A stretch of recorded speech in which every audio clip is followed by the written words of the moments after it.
Hello everyone and welcome back to my channel and welcome to another episode of TikTok Tuesdays. We are doing a part 2 for some frugal hacks and tips.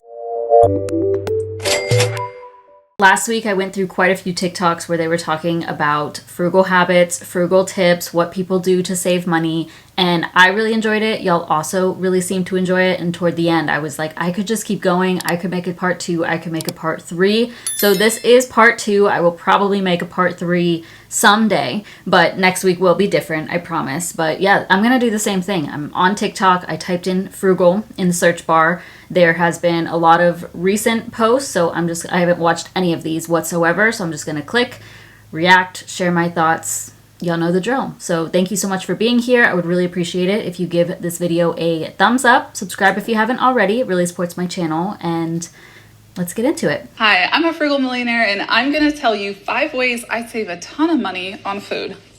Let's be honest, there are lots of days where my husband and I are just not wanting to cook. So when I do cook, I always make extras and freeze it for later. And I always make sure to shop clearance and I stock up when it's on sale. I also shop at discount grocery stores where I can get things for up to 90% off. And I only buy bulk sizes of things that I know I'm gonna finish because otherwise it's probably gonna go to waste. And another thing that I do that might seem counterintuitive at first is I do more grocery pickup and delivery to save me money. That's because I'm not going to the store, I'm not shopping around and impulse buying things I don't need. And of course, it goes without saying that we make a lot of our meals at home. So some ways to save money on food. I did get some comments like, oh, even on my recent credit card video, like, oh, do you have a Costco near you? Get that credit card, or use for the frugal video talking about using Sam's Club, or where you can buy in bulk. And we have a BJ's near us, but we don't have a Costco or a Sam's Club nearby. It would be quite a bit of a drive. The other thing too is buying in bulk for me may not work best. Like, sure, I may be able to save some money on those staples that I have in the house, like rice and lentils and those types of things. But usually when I'm going to the grocery store, I'm buying fresh produce, and I feel like buying that in bulk just wouldn't work out. And I shop for myself, and then my boyfriend shops for himself. That's just what we've always done. And we don't buy the same things. So not really something that works for us, but I know for a lot of people buying in bulk and all of that is a great strategy. And yep, she's talking about cooking at home. Absolutely agree. Hi, before you spend $11.50 on dishwasher rinse aid, I want you to think about some alternatives. The first one is the dilution method. Buy your rinse aid. No, this is not $11.50. I'm too frugal to buy that. This is $2.80 from Aldi. And also buy a 2-litre white vinegar. Generic brand's fine, white vinegar's white vinegar. It's all the same.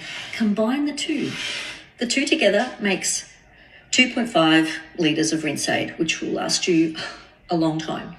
So that's the first option, dilution option. And by the way, over the course of a year, this saves me $20. And you might think, oh, why bother just for $20? Over a lifetime, say 50 years, that's $1,000. If I was to buy the high-end brand, you know the ones that I'm talking about, over a lifetime, the saving is $3,000. So $60 a year might not sound much, but $3,000 just for rinse aid. I mean, I'd rather go on a holiday. The other thing is, if you want to go to completely non-chemical, please, by all means, do it. These are just suggestions. Just use vinegar, straight vinegar, but I'd recommend infusing it in a little bit of citrus, maybe orange, lemon peel, mandarin peel, just for a few days. Take it out and add it to your dishwasher. The last tip I'll give you is, when I've got half a passion fruit or half a squeezed lemon or orange, something like that, I pop it in my dishwasher in the drawer, because in the final rinse it actually gives out a nice scent. Then I throw it out. Now, let's not waste. So that's my tip for today. Does anybody else just not use their dishwasher? Because we don't. Growing up, we never used the dishwasher, and when I lived with my sister, we did. But for the most part, we were hand washing, and that's what we do now, mostly because a lot of the stuff that we use, for example, we have 4 bowls, and we use those 4 bowls every single day. So we would need to be running the dishwasher every single day. We both make oatmeal. Sebastian cooks his eggs and puts it in there. Sebastian will prepare his food in the bowl. So every day we are using those bowls, so we don't use the dishwasher and have just always hand washed. Now I know it's more affordable. It saves you water to use the dishwasher from my understanding, but it just doesn't. We would need more dishes in order to do that, and it's just, it wouldn't fit here. And then I did see somebody say I wouldn't use vinegar in the dishwasher. It can perish the mechanism inside, which that might be a good point to consider. I've heard great things about vinegar, and even last time when I was talking about sports bras or like workout clothes smelling bad, so I tend to like buy new ones after a couple of years. Somebody mentioned washing with white vinegar or spraying their clothes with vinegar, and I think that's a good idea. I should definitely do that. I always have vinegar in the house, so yeah, good cleaning tip overall. Sometimes the smell, I really don't mind the smell of vinegar, but when it's taking over the whole house, that's when it's not that pleasant, but mixing it with like some citrus would be good. I know it is great for cleaning. The other thing I wanted to call out about this is her saying, oh, this saves me $20 in the year, and how she's saying, oh, that stretches out to 1,000 in 50 years, whatever. And even that doesn't sound like that much, and that's usually what people would argue. I know I had posted a short sharing how I buy the Spotify gift card and I use a credit card and I'm able to save like $20, $30 a year on the subscription to Spotify. And somebody had commented like, it was just a rude comment. Like, how is this helpful? Because you're barely saving money. Like, you're going through all this trouble to save X amount of dollars. But if you do that with multiple things, that's where it starts to add up. So if there's areas that you can be more frugal or save money and it's not causing harm to you, your life, you don't feel like disgusting or whatever the case may be, then it all adds up and it's going to save you money altogether year over year and in a lifetime. So yeah. Spend a no spend day with me. My birthday was last month, but Dutch Bros gave me a coupon for my birthday that expires the end of April, so I still had to go use that. I got the large vanilla protein latte, and of course my dog came along with me and she got a pup cup, which was also free. I wasn't in the mood to work out today, but I still wanted to get movement in, so I decided to go hiking in this trail nearby. I live close by to this, but I hardly ever come to it, and I was just reminded how beautiful it is and that I need to come here more often and go hiking. I went to TJ Maxx to find a cheese grater because we are still in need of one, and as I was looking around, I was trying to get some inspiration for some new decor ideas. I'm still trying to figure out how to decorate my apartment since it's a little bit different than my old one. I definitely want to have some more wall art and some decor pieces, but I'm still not 100% sure what kind of vibe I'm going for. I like simple yet functional decor. I don't want to just get something just because it was on sale. And I need to know exactly where its home is going to be. That way I'm not buying stuff and not knowing where it's going to go. Anyway, we did find a cheese grater that we liked, so we finally bought one and used a gift card, so we paid $0 for it. This one isn't anything crazy, but I think just highlighting a no spend day is important for this. Even like if you can expand that, like start with a no spend day. Definitely huge bonus points if you can make that a weekend day, Saturday or Sunday, and try your best not to spend any money.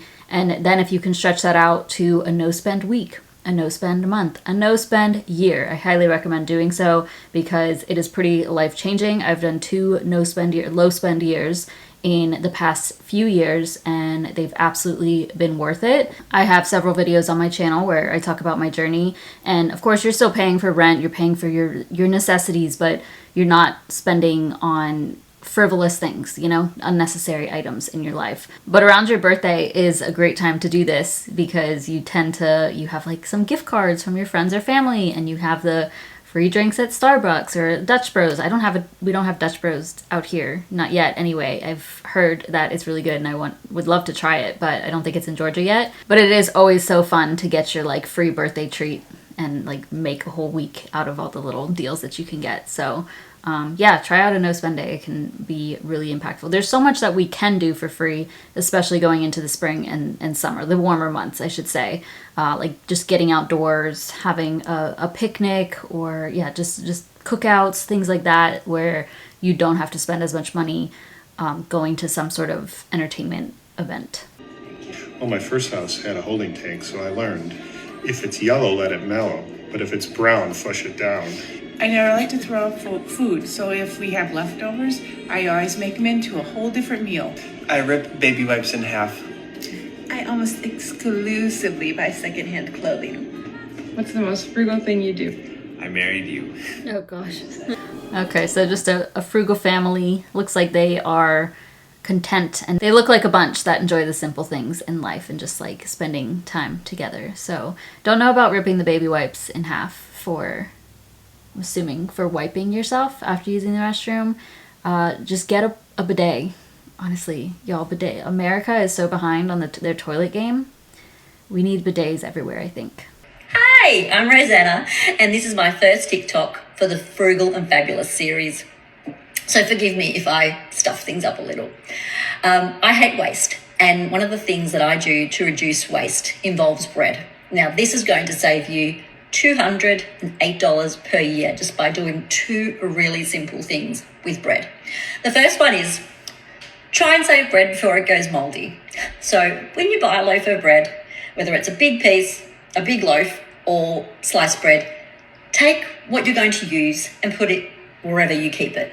The rest, put in the freezer. It's fine. Defrost it, use it for toasties. It will be fine and you won't waste any bread.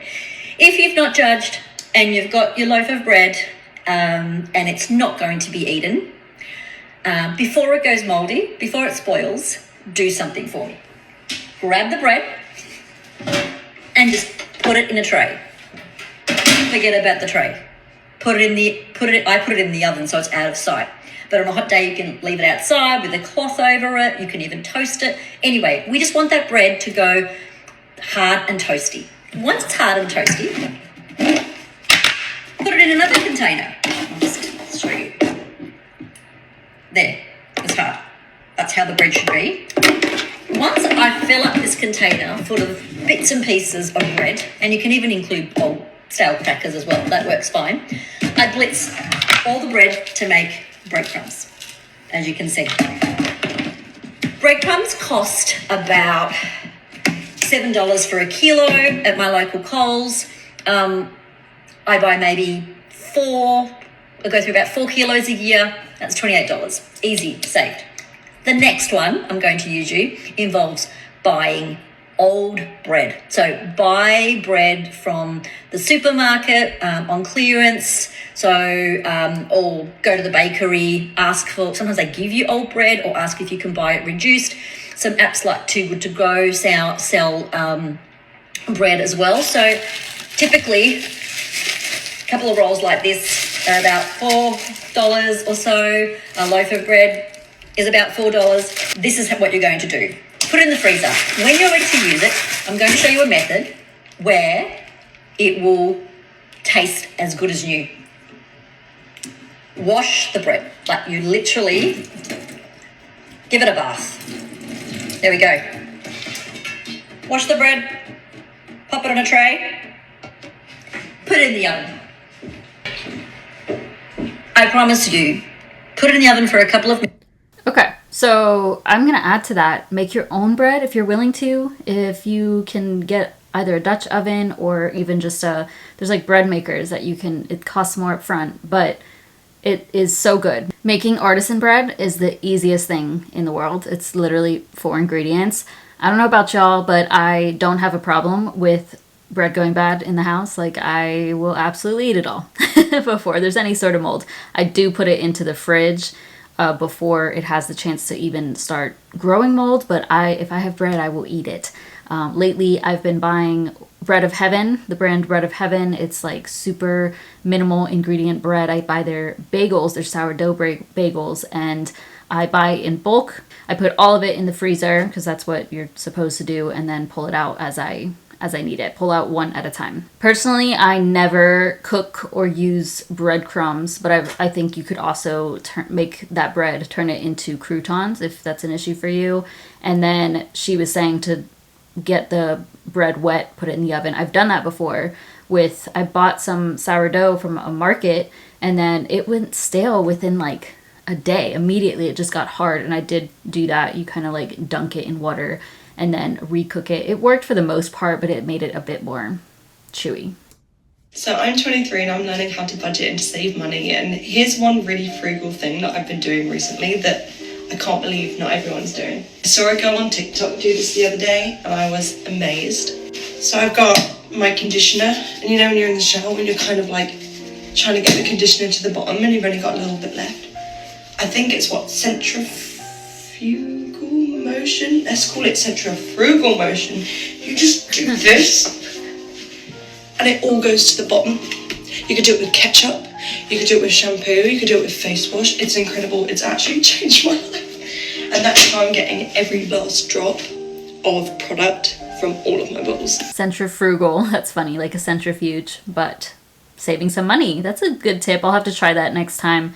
Usually what I do is once it's getting toward the end, I just tip it over and it's all down at the bottom, like just naturally with time. I think there's some products that they're a bit more dense, so they kind of stay throughout the bottle, and that might be a good strategy to try. But I absolutely try to use every last drop of my hair care, of my toothpaste, my body wash, all that stuff, because they can get expensive. I'm having a rosacea flare, so don't mind my skin, just like becoming bright red as we speak. If you haven't seen me before, hi, my name's Nicole, and I ask silly money questions because I am paying off $9,000 of my total of $30,000 of credit card debt. This $9,000 has been the hardest because I am not making the money that I used to. But here are some things that I took from everyone's advice and comments and implemented in my own life. I am starting to make my own beauty products. I only have 2 that are under my belt right now. Some rosemary oil for my hair, which I have in right now, and a body oil. I wish I did this sooner, but one of the body oils I make smells exactly like my body oil that I usually get from Target. But I'm cutting out the big box stores as much as I possibly can, so making it from home is cheaper and easier, and I don't have to spend gas on getting there. Number 2 is now turning all my laundry into a cold water cycle. So I'm not paying more money on gas and heating to get that hot water to wash my clothes. Since it's summertime, on that note, I'm Quickly going to interrupt to say we've always done that. We've always put our laundry on cold. I remember hearing that a long time ago, that it's really just completely unnecessary to have hot water for washing things. Maybe if something is really soiled or stinky, but that's just not relevant to us. I'm also going to be drying my clothes outside, so I'm not using up more energy and paying more to dry my clothes. This might be number 4, but I am starting to do most of my shopping for things I really need on Facebook Marketplace, or I'll go to the thrift store. 5, I'm starting to replace all my paper towels with napkins or reusable cloths so that I am not spending more money on things that are just going to essentially go in the garbage. 6, I am taking... Couple of things there. Facebook Marketplace, thrift stores are great. I feel that getting away from Goodwill, though, is... You got to go to a thrift store that is local or smaller, I feel, instead of Goodwill. Because the times recently that I've been to Goodwill, it's so expensive for crap, you know? Like, even their clothes have gotten more expensive, and then the dishwares. It just depends, and then I think it varies by location. I don't really go too often, just because there's never really things that I need from there. But I definitely take advantage of Facebook Marketplace, even though it can be quite annoying. And then she was just talking about paper towels and such. We do buy paper towels and tissues. I really like to always have like facial tissues in the house so I can blow my nose, wipe my nose. But whenever we go to Chipotle or certain restaurants, we do take a pretty thick stack of, like, we're still customers, you know, but we take a decent stack of their napkins. I have quite a few in my car, and then we keep those in the house for like when we need them. Taking any veggies that are basically past due and making compost out of them, and I guess this is included as well. Any food scraps that I can grow more food from, I am now planting directly in my garden. Green onions are a good example. You just chop the white part that has some roots on it, and then you just plant it in the ground. I have a potato on my counter too that I'm going to chop up so that the little growths on it can be used to make more potatoes for me in the future. 7 is really curating my content that I'm consuming. I made a previous post about how you are the 5 people that you spend the most time with, including influencers. And I noticed that the influencers that are frugal, that are paying off debt, that are giving me great information, I am now taking on those things and applying them to my own life. And it saved me a ton of money, or it's just made me feel better about the money that I'm spending. Number 8, I'm going back to my roots with Italian peasant cooking, and anything that is a meat product that might have bones, leftover skin, for example, like shrimp peels, I now make a stock out of that. You can use veggie scraps as well. All that goes into a pot with boiling water, and I usually let mine cook for around 24 hours. Broth at the store costs so much money for really good quality broth. And I know at home I can cook something that is to exactly my taste, and I can make gallons of it at a time. I swear half my fridge is like broth. Beef broth, ham broth from Easter, chicken broth, you name it, it's in the fridge. Number 9 is cutting out all alcohol that I possibly can. I do buy really cheap wine for some of my recipes at home, like beef bourguignon, for example, needs wine. It's also a really cheap meal if you know how to cook it. But buy the like $10 bottles. I don't have a Starbucks that has a $2 chuck around me, but I would totally do that if it was nearby. This is number 10, and I wish I did this sooner. And I would spend so much money on coffee and tea going out, but now I make my own coffee and tea from home. I'm not super fancy with my drinks, so you guys can go like buy whatever equipment that you need, but I simply have a French press and a bougie tea kettle that I got years ago, but you don't need it, you just need it right. So I'm going to stop it there. This is the same girl from my last video where she had asked TikTok to share their best frugal tips, and I had linked it in that video. So it looks like she's taking some of those tips. The broth one is a great suggestion. I do need to do that when I have those broccoli stalks and such. I also prefer to use a French press for my coffee instead of drip or anything where you need like to buy more things. I can just have the French press for years and years. Granted, they do break on accident. They always break like after several years of having, like every 3 to 5 years I have to replace them, but they're like $15. So yeah, looks like she got some great tips from that original post. I see a lot of people getting all those Amazon kitchen gadgets and just like, oh, when I move out, I'm going to need all this kitchen stuff. Let me tell you what you do really need. Find an old crock pot from a thrift store, $5 to $10. Literally, it helps so much, especially if you work full-time and are low income. You don't have a lot of time to cook. You work a lot, so you're really tired, especially if you're doing a more physical labor job. Just literally put in the food before your shift, come home, have dinner after your shift. It is literally, I could not recommend it enough, especially if you are low income, because it helps save a lot of money. And crock pots aren't just for 40-year-old white women. They're actually really helpful. So I do not have a crock pot. I think this is a great suggestion if you are like, this can make a lot of food. So if you're fine with eating leftovers, they can absolutely make some great meals. I don't really find it necessary to have a crock pot for what I cook. I would say for me, the like must-have kitchen gadgets, or what really has improved my life, like they're absolutely worth it. Rice cooker.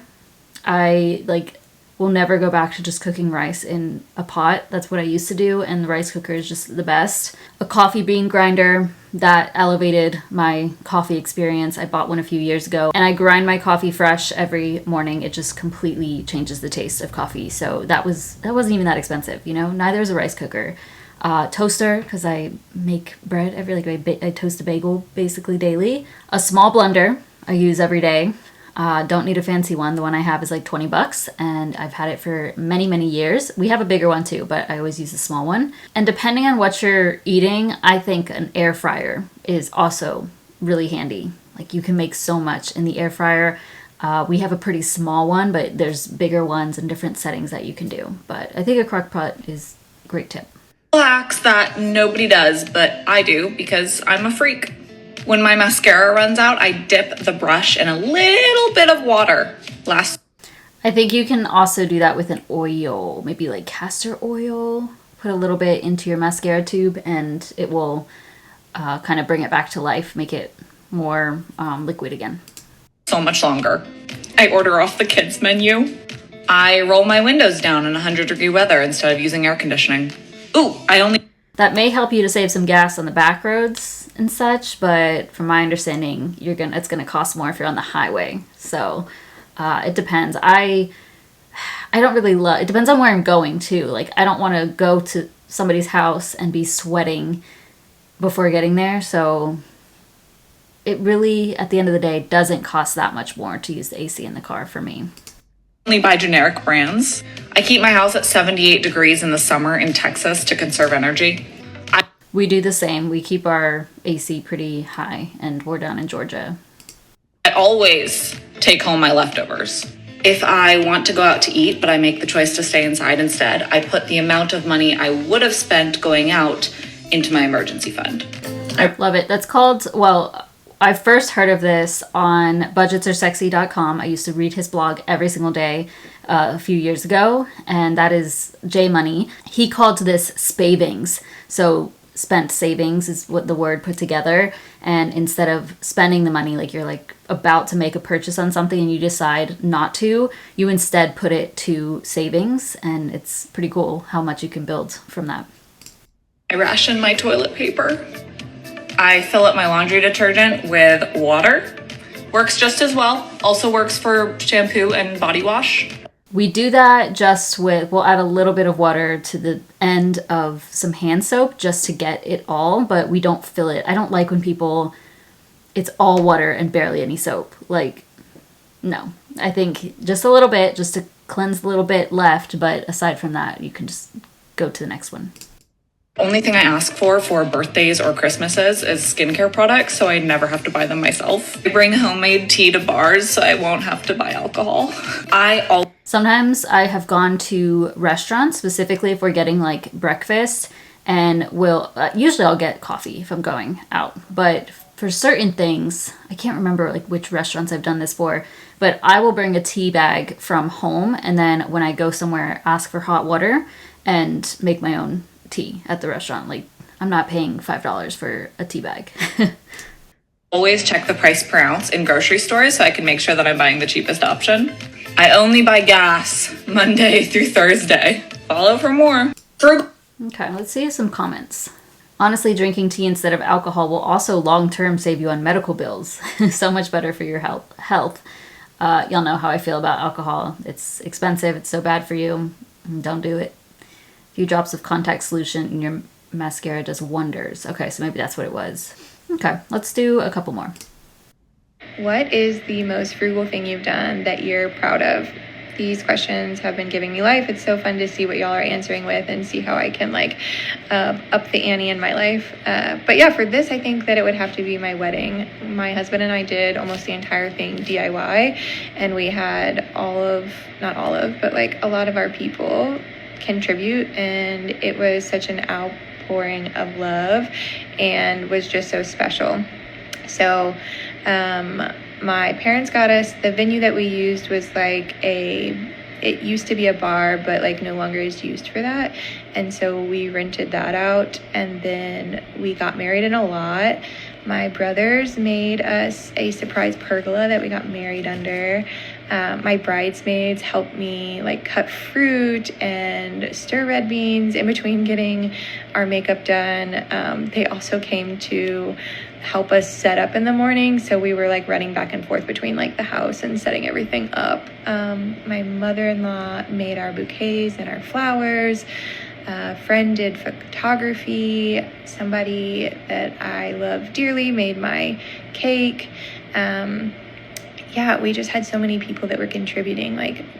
Friends brought dishes.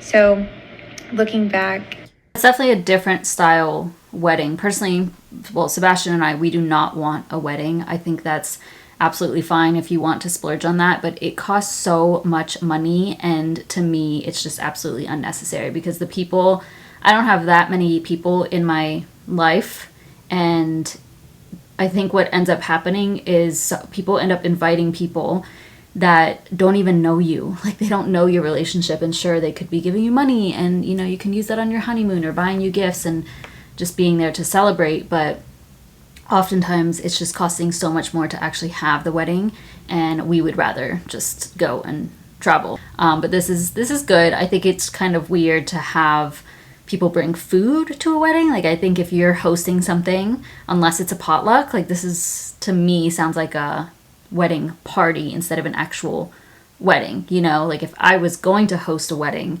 I would want to provide for my guests, but that's just my opinion, so it absolutely works for her. Let's see what people commented on this one.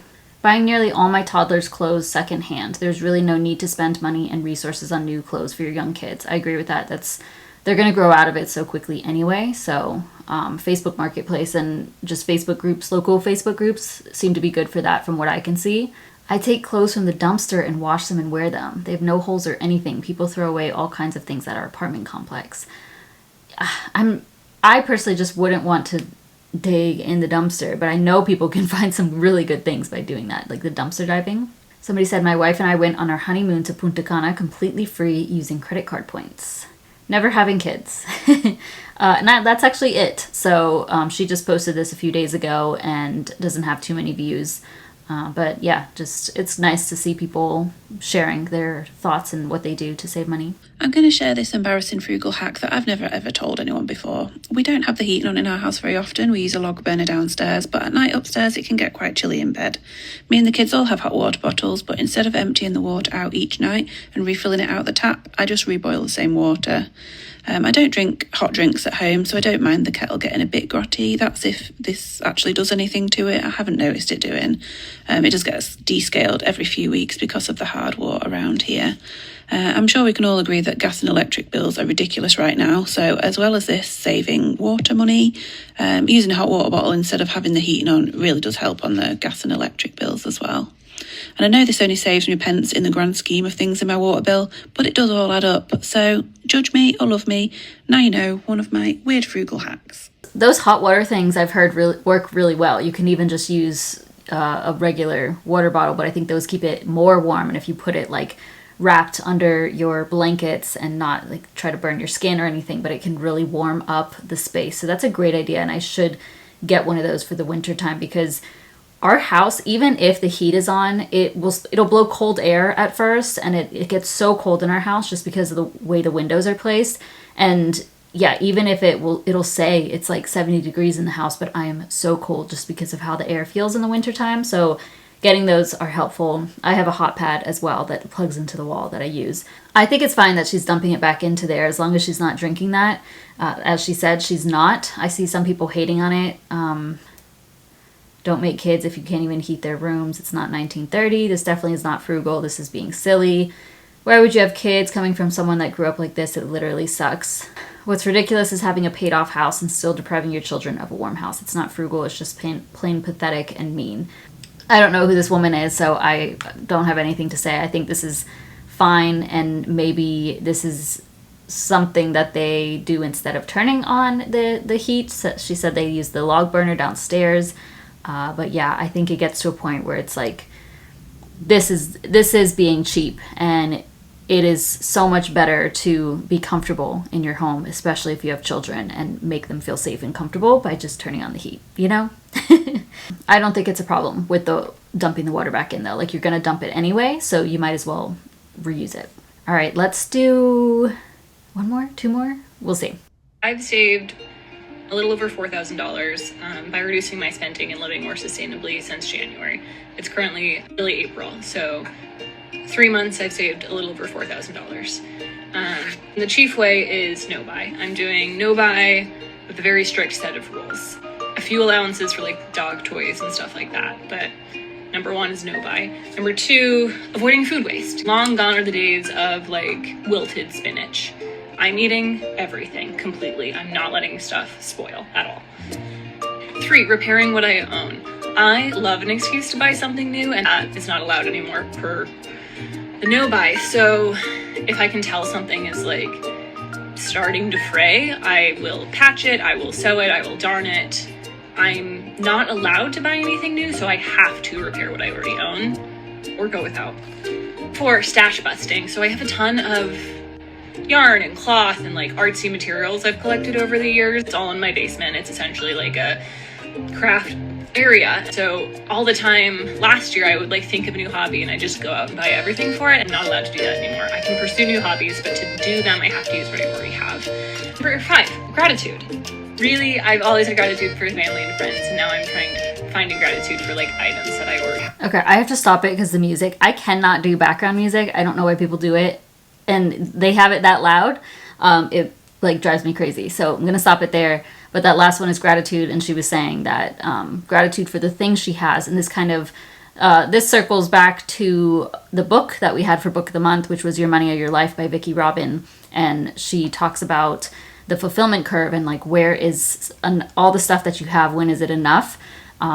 Good book, do recommend for beginners. I think if you're more like, if you're already following the path of financial independence or like really good with your money already, you're probably not going to learn anything new, but it can be an eye opener for some things.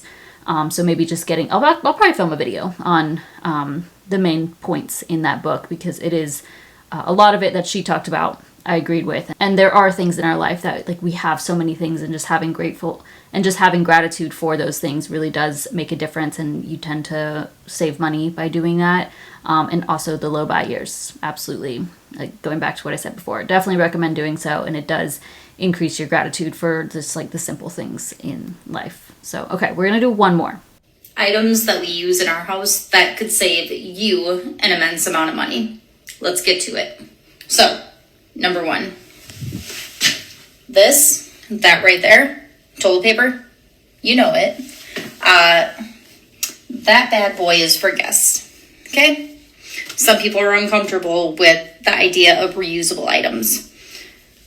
These, reusable toilet paper, we use it only for number 1, haven't really crossed the threshold of number 2, and then afterwards it goes into a wet bag that is complete. Get a bidet, y'all. Get a bidet. Get a bidet. It's so upsetting that America's gross. I'm sorry. So we don't have a full-on bidet actually at our house, but I have a perianal bottle, which I got sick back in 2021, and that's the reason why I got it, because I had some issues. You can go to my lifestyle channel where I go into detail there years ago, but ever since then, ever since 2021, I bought a perianal bottle, and it's just, you can carry it around with you. This is meant for women after giving birth, and it like you fill it with warm water, and you can spray it on your bum and such to get some comfort. But it also works as a portable bidet bottle, and if I am traveling at home, if I know I'm going to be out for a long time and I may potentially need it, I use it. And all that to dry up, I have a whole bunch of washcloths, and when you use the bidet, you clean yourself by doing so. Like you're literally spraying water where stuff came out of. Sorry to get TMI, but this is a daily thing for humans, right? So just using cloths can be kind of gross, and definitely for number 2, that's a no-go for me. But if you first clean off with an actual bidet or a portable bidet, and then you just have the washcloths, you spend way less on toilet paper. So okay, let's continue. Completely smell-proof, whatnot. It is 100% no different from using a towel. I'm gonna call this a reusable item. A lot of people don't think, but anyways, we do not use liquid soap, bar soap. I can't tell you how long I've had this. I literally don't know. But what I do know is I wash my hands 4 to 5 times a day. Still here. Other people live in this house. They use that soap. Still there. Money saver. I prefer pump soap for hand washing, just because it makes a mess on the sink otherwise. I will use a bar in the shower though. It's got to smell good though. It's got to be a good brand. It's got to smell good. Speaking of soap and bars, so dish soap bar. I think I've had this for 4 months. Not really denting it. Also, I'm going to tell you a secret. I think that dish bar was $6.99. Hold on. Come here. There's the rest of it. I had to cut it up. I've had that bar up there using for dish soap for 3 to 4 months. What the hell are you doing? While doing dishes, reusable scrubby. You don't like the way it looks? I don't care. I probably could benefit from a reusable something or other for the dishes. I do prefer to buy new sponges, but that's because if anything starts to smell mildewy, I'm like, no, I can't do it, But I'll have to look into alternatives for that. Okay, so it sounds like lots of reusable stuff for her. I'm going to stop it there. But yeah, I kind of get my thoughts throughout. Get a bidet, y'all. A lot of people are leaving that in the comment. Just use a bidet. Eventually, I will make a part 3 for these frugal hacks, but we're going to switch it up in the coming weeks and talk about different topics on TikTok. But if you didn't share a frugal hack in the last video, please feel free to comment down below. I will have that video also linked in my description box if you missed it. Or maybe, hopefully, you got something from this video and you're like, hey, I could try that and save some money, and you can keep us posted, keep us updated on some frugal things, some frugal living. But thank you so much for watching. Again, I would really appreciate it if you give this video a thumbs up, subscribe if you haven't already, and I will see you in my next one.